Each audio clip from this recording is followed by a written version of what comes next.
Part 3. The Return. Claire never spoke of that night. The world moved on, but the nightmares never left her. She moved to a new city, changed her name, tried to forget, but it never let her go. Every shadow held its shape. The whisper of wind sounded like her name. The feeling of eyes on her back never faded. She kept moving, but it always found her. She woke to muddy footprints in her apartment, the same ones from the cabin. At first, she convinced herself it was her mind playing tricks. Trauma, the therapist said. Residual fear, the police claimed. But Claire knew better. She could hear it at night, the soft scraping at her window on the 10th floor. The dreams that felt too real. Waking up, gasping for air, convinced she wasn't alone in the room. Then, the photographs arrived. A package on her doorstep, no return address. Inside, black and white photographs of her sleeping. Different nights, different angles. Some taken from the end of her bed, others from inside her closet. The last one made her stomach drop, an image of her apartment door, taken from the hallway, with a shadowed figure just beyond the peephole. That was the final straw. Armed with a shotgun, a flashlight, and every ounce of courage she had left, Claire returned to the forest. The cabin stood as it had before, rotting, silent, waiting. She stepped inside. The air was thick with decay. The fireplace was cold, but the shadows were alive. A whisper, her name. Then the door slammed shut. Darkness swallowed the room. A deep, guttural growl came from the corner. Claire raised the shotgun, her pulse hammering. "I'm not afraid of you anymore," she whispered. The creature lunged. She fired.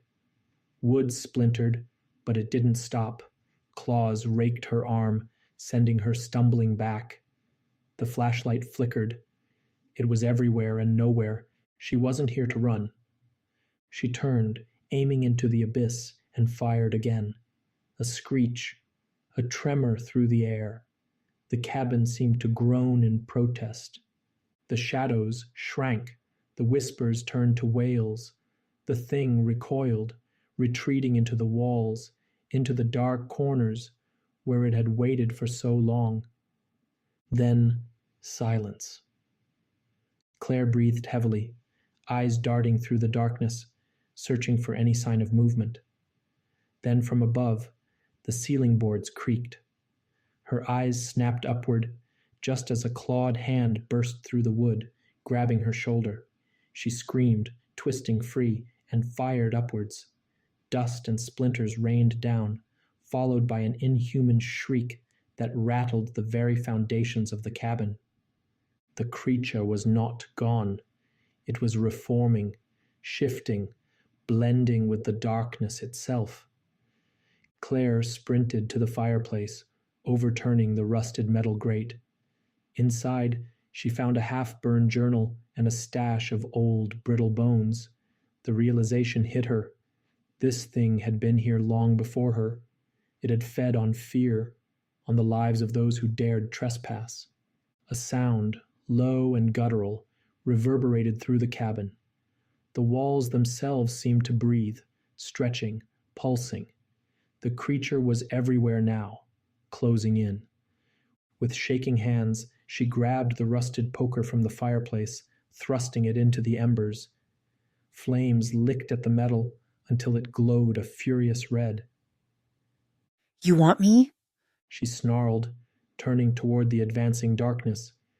"Then come and get me." The shadows lunged. A gaping maw, rows of jagged teeth, the stench of rot and death. Claire thrust the searing poker forward, driving it straight into the creature's core. A deafening howl erupted as the darkness convulsed, writhing in agony. The walls cracked, the air itself seemed to tear apart. The creature clawed at her, its form unraveling, its screams echoing into the void. Then silence. The cabin stood still, empty. The air felt lighter, the oppressive weight gone. Claire stumbled outside, collapsing onto the damp forest floor.